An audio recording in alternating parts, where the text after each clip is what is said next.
하나님이 사랑하시고 하나님이 기뻐하시는 모든 성도님들 만나게 되어 반갑고 기쁩니다. 오늘 교회 오는 길에 정직이가 운전하는 차를 타고 왔는데 마음이 참 평안하고 기뻤습니다. 주일날 교회 오는데 마음이 참 평안했어요. 하나님, 이렇게 평안과 기쁨을 주시는 이유가 무엇일까요? 그랬더니 이 단에서 네가 하나님의 말씀을 전하는 것을 내가 기뻐한다라는 마음을 주셨고, 듣지 못하고 말하지 못하는, 그래서 아무 능력이 없는 저이지만 이런 저를 초대해 주신 이 교회와 제가 함께 우리 안에 있는 성령님으로 함께 하나님께 영광 돌리는 예배가 되고 있다라는 마음을 주셨습니다. 여러분들은 하나님의 사랑을 받은 사람들인 것을 잊지 마십시오. 여러분들이 지금 어떠한 처지에 어떤 힘든 상황에 있는지 저는 잘 알지 못하지만 하나님이 여러분을 많이 사랑하십니다. 교회의 생명은 예수 그리스도이십니다. 예수 그리스도의 복음이 전해지는 곳에 생명이 나타나고 하나님의 능력이 드러납니다. 하나님의 의와 평안과 기쁨이 드러나는 하나님의 나라가 세워지는 것입니다. 하나님은 그것을 위하여 교회들을 세우셨습니다. 이 교회 안에 하나님이 통치하시는, 성령님이 통치하시는 교회 안에 서로 격려하고 사랑하고 위하여 기도하고 생명의 말씀이 살아있는 이 교회가 이 땅에 세워진 하나님의 나라입니다. 이 하나님의 나라에 하나님의 성령이 오늘도 부어지고 있음을 믿습니다. 오늘 주신 예레미야 33장 3절 말씀을 보면 이스라엘이 지금 어떠한 처지인지 잠깐 설명하면 어둠의 때입니다. 절망의 때입니다. 희망도 없습니다.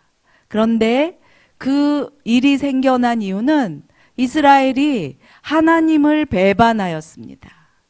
너무 많은 이스라엘 백성들이 하나님의 은혜를 잊어버리고 연약한 자들 것을 빼앗고 무너졌습니다. 우상을 숭배하고 하나님보다 다른 것들을 사랑하는 거예요.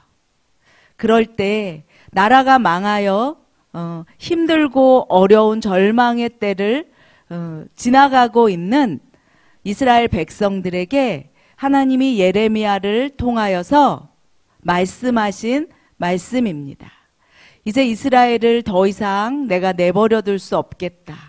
이스라엘은 이제 심판받을 것이고 바벨론에 의해서 포로로 끌려갈 것이다. 나라가 망한다라는 소식입니다. 예레미야가 하나님의 그 음성을 듣고 얼마나 마음에 힘들었을까요? 하나님이 구원하시기로 선택받은 백성을 하나님이 다시 버리시고 망하게 하신다라는 말입니다. 그런데 하나님이 또 예레미야에게 말합니다. 너는 내게 부르짖으라. 내가 크고 비밀한 일을 내게 알려주겠다. 이게 무슨 말일까요? 이스라엘이 망하여 사라져도 없어져도 하나님의 계획, 하나님은 살아 계시기에 70년 후에 이스라엘이 다시 회복될 것이고 포로로 끌려가지만 망하였지만 다시 일으켜 세우시고 다시 돌아오겠다 하는 말씀입니다. 그렇기 때문에 그 회복이 있기까지 너는 쉬지 말고 내게 부르짖으라 하시는 것입니다.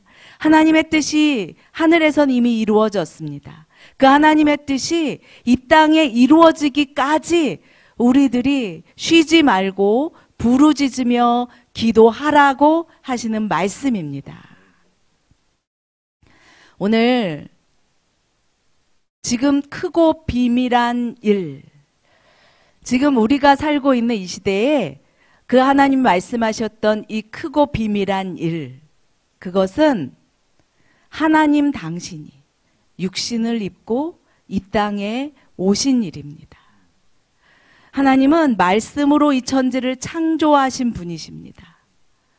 그런데 그 전능하신 하나님이 이 땅에 오셔서 당신이 창조한 창조물에 의해서 십자가에 못 박혀 살이 찢기고 피를 흘리는 그 피의 값을 치르셨습니다. 그 은혜를 아는 저와 여러분들에게 이 기쁘고 크고 비밀한 소식, 이 복음이 전해진 것입니다. 이것이 바로 하나님이 우리에게 주시는 크고 비밀한 일입니다. 우리가 어디에 있든지 무엇을 하든지 부자이든 가난하든 눈이 안 보이든 귀가 안 들리든 말을 못하든 골방에 움직이지 않고 누워있던 이것이 우리 모든 인류에게 주신 크고 비밀한 일입니다.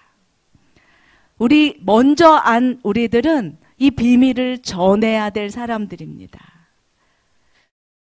하나님의 말씀, 이 복음을 다 들어야만 합니다.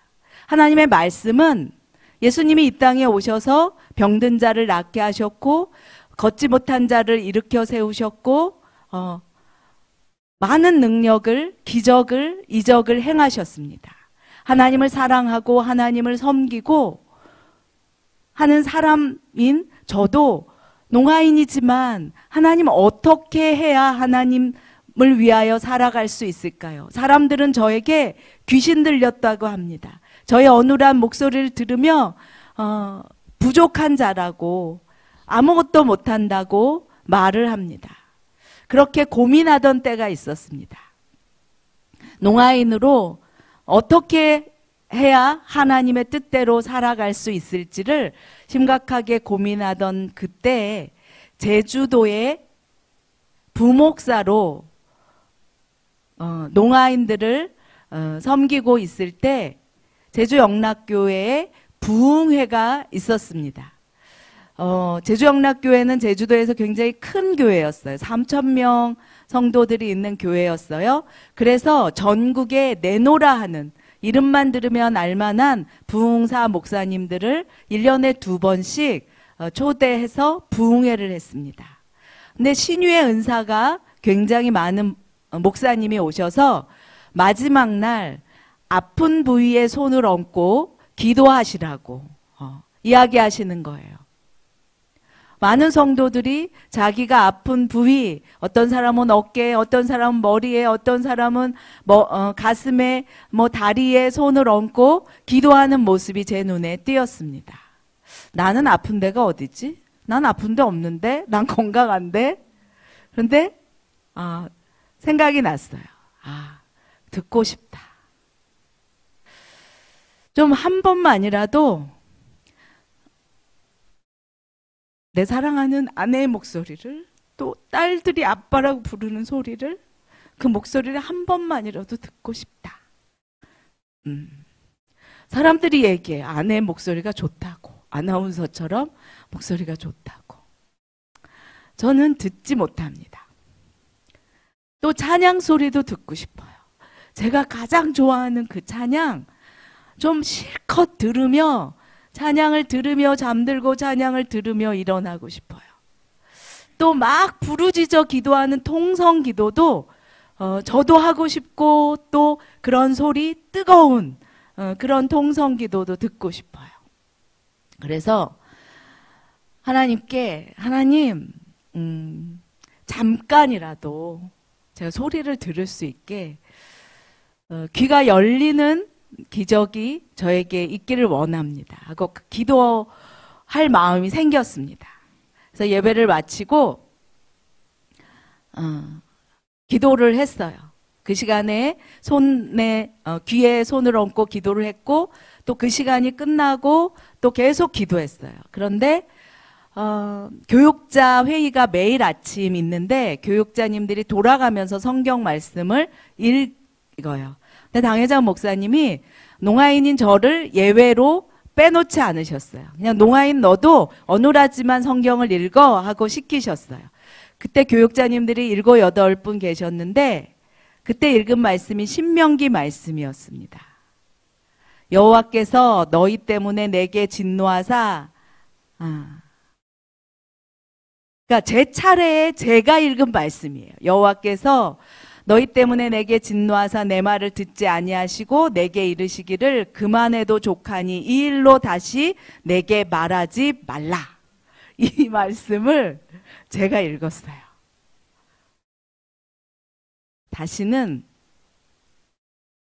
돌아 신명기 말씀을 읽는데 제 차례에 읽은 이 말씀이에요. 듣게 해달라고 기도하지 마라. 그 뜻이지 않습니까? 와, 하나님이 아주 꼭 집어서 말씀하신 것 같았어요. 그래서 좀 실망스러웠어요. 그리고 다시 농아부실 기도실로 들어와서 하나님께 기도했어요. 하나님은 전능하신 하나님인데 왜 이 기도마저 하지 말라고 하십니까? 이거 무슨 뜻입니까? 기도하기 시작했어요.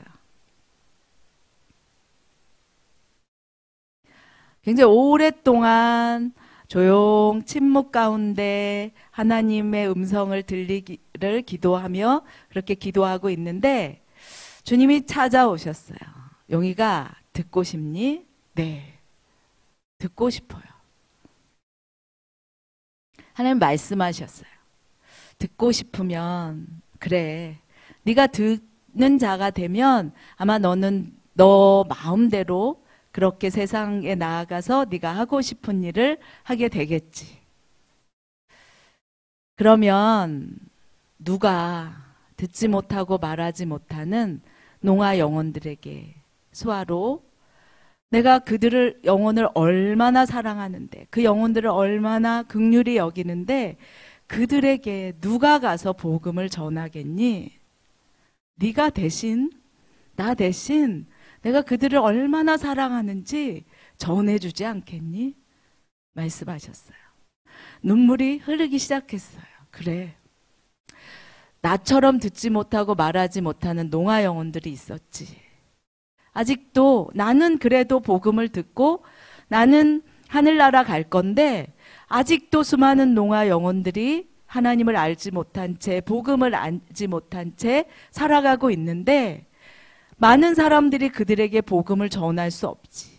같은 농아인인 내가 수아로 하나님이 당신을 사랑하고 있다고 전할 수 있지. 이사야 말씀을 또 6장 8절 말씀. 내가 또 주의 목소리를 들으니 주께서 이르시되 내가 누구를 보내며 누가 우리를 위하여 갈고 하시니 그때 내가 이르되 내가 여기 있나이다 나를 보내소서 하였더니 이 말씀대로 주님 제가 가겠습니다. 저를 보내소서. 저는 일평생 이 땅에서 소리 안 들어도 괜찮습니다. 그냥 이 모습 이대로 농아 영혼들에게 복음을 전하는 자로 살겠습니다. 제 눈이 감겨지기 전까지, 이 손이 움직이는 그 순간까지 이 손을 움직여 수아로 농아인들에게 복음을 전하는 자로 살겠습니다. 우리 예수님이 이 땅에 오셔서 십자가에서 못 박혀 죽으셨습니다. 예수님이 왜 그 고난과 그 고통을, 죽음을 견디셨을까요? 영혼들을 사랑하셔서 그 영혼들을 구원하시기 위하여. 제가 예수님처럼 그렇게 죽는 십자가는 아니지만 손으로 열심히 복음을 전하겠습니다. 그렇게 결단하고 지금까지 복음, 이 기쁜 소식을 전하는 자로 살고 있습니다. 하나님의 일, 하나님의 크고 비밀한 일이 무엇일까요? 하나님이 보낸 자를 믿는 것입니다. 요한복음 6장 29절. 예수께서 대답하여 이르시되 하나님께서 보내신 일을 믿는 것이 하나님의 일이니라. 여러분, 일생의 목적이 무엇입니까? 예수님을 믿는 것입니다. 여러분의 인생에 목적들이 여러 가지 있을 거예요. 나는 뭐가 되고 싶어? 나는 돈을 많이 벌어야지? 나는 박사 학위를 따야지? 여러 가지 목적들이 있지만 그 모든 것은 죽으면 다 소용이 없습니다. 박사 학위, 부한 거, 집, 땅, 다, 지식, 죽으면 끝입니다. 우리가 죽는 그 순간까지 가져갈 수 있는, 유일하게 가져갈 수 있는 것은 예수님을 믿는 것입니다. 여러분, 우리들은 눈에 보이는 이 세상에 속한 사람들이 아닙니다. 우리는 영에 속한 사람들입니다. 보이지 않는 하나님을 믿는 사람들입니다. 그 영에 속한 우리들이 끝까지 붙잡아야 될 것, 우리 인생의 목적, 그것은 하나님께서 보내신 예수 그리스도를 믿는 것입니다. 하나님이 우리에게 주신 크고 비밀한 일은 이 땅에 하나님을 드러내는 일입니다. 아직도 예수 그리스도를 모른 채 어둠 가운데 매여 있고 마음에 상처받고 가난하고 그 가난한 심령으로 살고 있는 수많은 세계의 사람들에게 예수 그리스도를 전하는 일, 그것이 저와 여러분들의 목적이 되기를 축원합니다. 그것을 위해서는 기도해야만 합니다. 크게 부르짖으라 말씀하셨습니다. 그렇게 기도하면 내가 하는 것이 아니라 우리 안에 있는 성령님이 일하시기 시작하십니다. 우리는 하나님의 일을 할 수 없습니다. 우리 자신도 내 힘으로 예수님을 믿은 것 같습니까? 아닙니다. 우리는 예수님을 믿을 수 있는 믿음조차 우리가 할 수 없었습니다. 우리 성령님이 우리 안에 믿음을 주셨고 또 복음을 전하게 하셨고, 그래서 묶여있는 모든 사람들에게 복음을 전하여 그들도 우리와 같이 예수님을 믿고 하나님을 찬양하는 예배자로 만드는 것이 하나님의 일입니다. 여러분, 그것을 위해서 기도하십시오. 정말 기도가 많이 필요합니다. 저는 정말 기도 너무 많이 못하는 사람 중에 하나입니다. 저보다 기도 많이 하는 사람들이 참 많이 있는데, 그런데 저는 하나님을 정말로 사랑합니다. 그래서 하나님이 사랑하는 하나님이 이걸 원한다 하시면 그냥 무조건 순종합니다. 제가 농아인들과 같이 산에 기도하러 간 적이 있었어요. 막 기도원을 가면 정말 뜨겁게 부르짖어 기도하는 사람들이 굉장히 많이 있었어요. 나도 쫙주여 하고 싶은데 목소리가 안 나와요. 그러니까 뭔가 나의 목소리를 내 귀로 듣고 뭔가 이렇게 감정적으로 올라와야 소리도 막 지를 수 있는 것 같아요. 기도를 마치고 기도원에서 내려와서 버스를 타는데 줄을 서서 버스를 기다려요. 내가 먼저 탈 거야. 내가 먼저. 질서고 뭐고 다 사라지는 장면을 봤어요. 아니, 저 사람들 기도원에서 내려온 사람들 맞나? 여러분, 기도 많이 해도 말씀대로 순종하지 않으면 다 땅에 쏟는 것입니다. 하나님의 말씀대로 순종하는 것, 그것이 같이 가야만 합니다. 저는 많이 부족합니다. 실수도 많이 합니다. 잘못도 많이 하고 연약합니다. 그런 우리들을 하나님이 쓰실 수 있는 영적으로 내가 영의 사람인 것을 증명하는 이렇게 통로로 사용하는 것이 기도와 말씀입니다. 늘 기도와 말씀 속에서 그렇지, 난 세상에 속한 사람이 아니지, 나는 영에 속한 사람이지, 그러면서 기도하며 말씀으로 순종하며 살아가고 있습니다.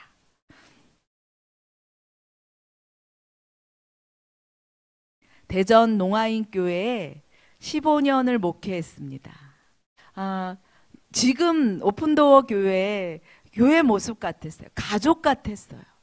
성도들이 어려운 일 있으면 서로 위해주고 축하해주고 기뻐해주고 어려움을 위해서 기도해주고. 그런데 거기서 저는 평생 은퇴할 때까지 대전 농아인교회에서 있으려고 했습니다. 대전 농아인교회 처음 갈 때 3명 성도였어요. 그러다가 15년 만에 120명까지 부흥된 교회였어요. 한 사람 한 사람을 낳을 정도로. 그런데 서울에 목회자 문제가 있어서 12월 달에 목사님이 사표를 쓰고 나가셨대요. 장로님 한 분이 영락농인교회 장로님 한 분이 대전에 있는 저를 찾아왔어요. 목사님, 교회, 어머니 교회, 영락농인교회가 지금 이렇게 힘들어요. 그냥 그 말만 툭 던지고 가셨어요. 그리고 또 한 달 후에 또 찾아오셨어요. 그리고 교회가 이렇게 힘들어요. 목회자 안 구하고 있어요. 우리는 목사님 올 때까지 목회자 안 구하기로 당회가 정했어요. 그렇게 딱 말을 하고 가셨어요. 근데 제가 영락농인교회 가지 않는 5가지 이유를 가지고 있었습니다. 난 절대로 영락농인교회를 갈 수 없어 하는 5가지 이유. 그런데 제가 9월에 부임을 했는데 8월까지 하나님이 하나 해결하기 시작하시는 거예요. 내가 갈 수 없는 그 이유를 다 해결하셨어요.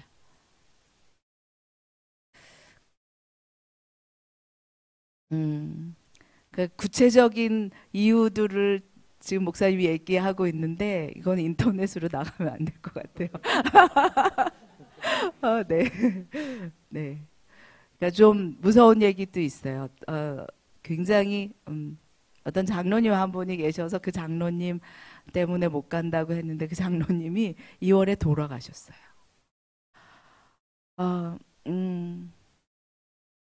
또 뭐 어떤 안수 집사님이 계셨는데 그 안수 집사님 때문에도 못 간다고 그랬는데 그 안수 집사님이 전화가 왔어요. 목사님, 저희 교회 당회장 목사가 없은 지 지금 5개월이 지났습니다. 당회에서는 김용인 목사 아니면 아무도 공고조차 하지 않는다고 합니다. 목사님 와주십시오. 그렇게 전화를 받았어요. 그러니까 하나, 둘, 셋, 넷, 5개를 다 하나님이 해결을 하셨어요. 그리고 하나님이 저한테 그러시더라고요. 또 안 되는 이유 또 뭐냐? 할 말이 없었습니다. 근데 마음이 내키지를 않는 거예요. 거기는 영락농인교회가 어떤 교회인지 제가 알거든요. 그 교회 출신이기 때문에. 정말 대전 농아인교회 가족 같은 그 교회를 떠나고 싶지 않았어요. 근데 어느 날 꿈을 꾸게 하셨습니다. 꿈속에서 시골에 있는 할아버지 할머니 집에 서울에 있는 손주들 또 아들 며느리들이 찾아왔어요. 얼마나 반가운지요. 이 할아버지가 자녀들을 위해서 반가운 마음에 우리 자녀들을 위해서 무엇을 해줄까? 그렇지. 아주 실한 놈으로 잡아서 닭장에 가서 그 닭 요리를 해줘야지. 그리고서는 닭장을 둘러보고 가장 실한 놈을 목덜미를 잡아가지고 들고 오는데 제 꿈 이야기입니다. 꿈속에서 그 닭의 얼굴이 제 얼굴이었어요. 깜짝 놀라서 잠에서 깼습니다. 내가 너 안 간다 그러면 강제로 이렇게 보낼 거야.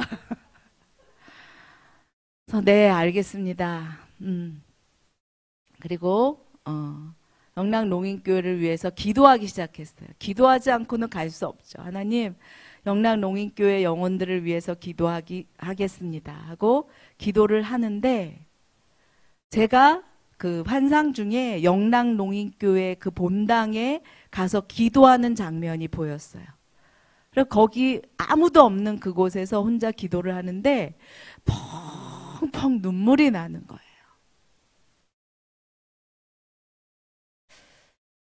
제가 잘 눈물을 흘리지 않는 사람입니다. 그런데 눈물이 났어요. 하나님이 이 영혼들을 이렇게 사랑하는데 이들이 하나님의 말씀을 듣지 못하여 굶주려 가고 있다.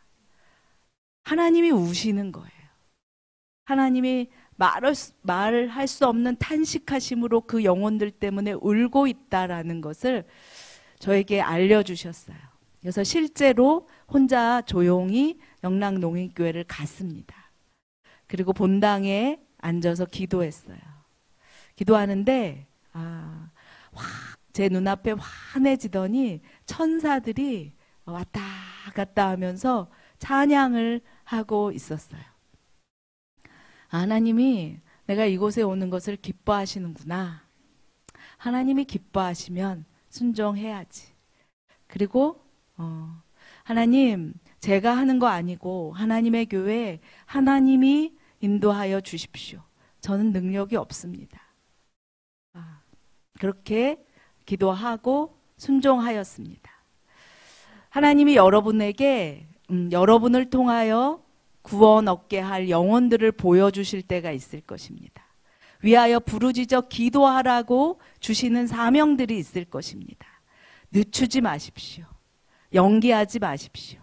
그 어떤 일보다 영혼 구원하는 일은 가장 하나님이 기뻐하시고 원하는 일들입니다.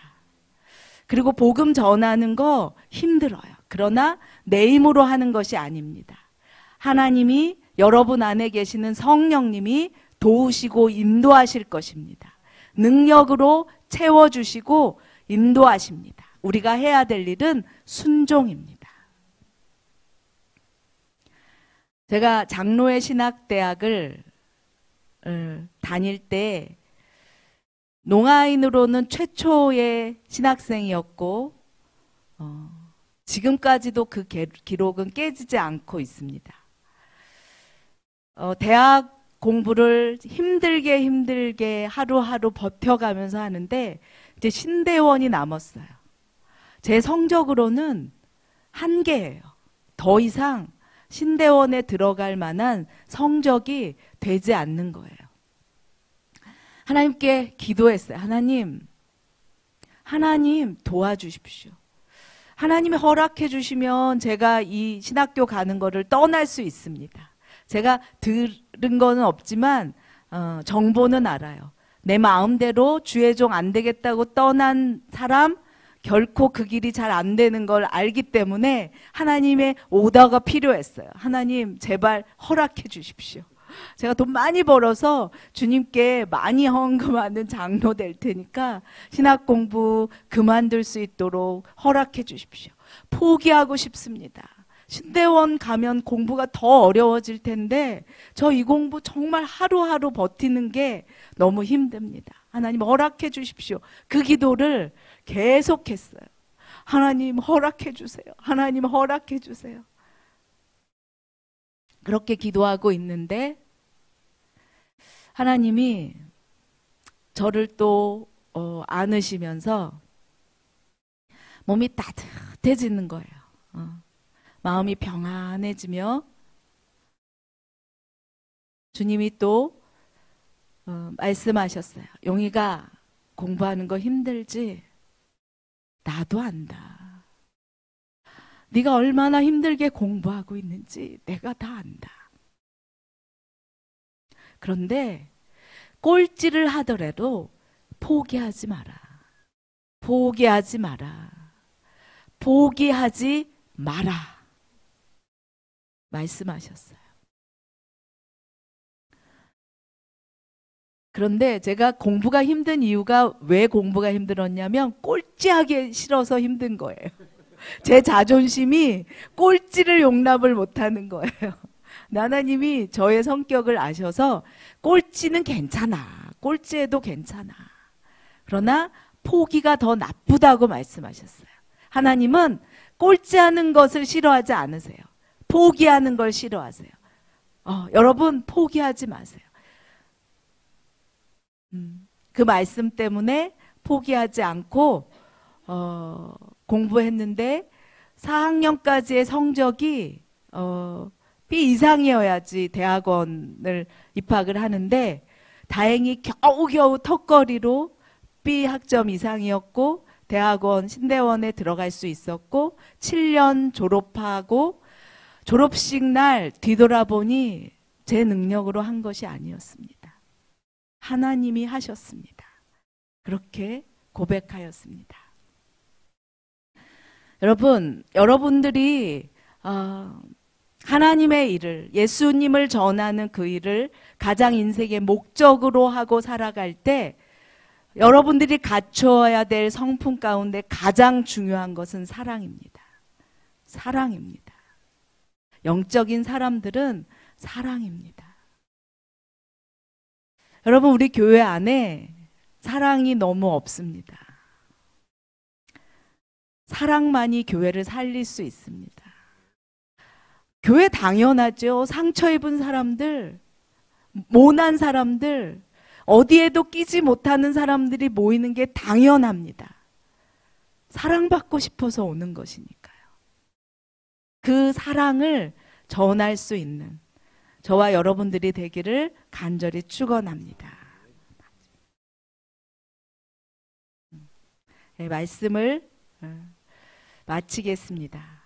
하나님이 크고 비밀한 이 일들을 오픈도 교회를 통하여 이루시기를 간절히 축원하며 다 같이 기도드리시겠습니다.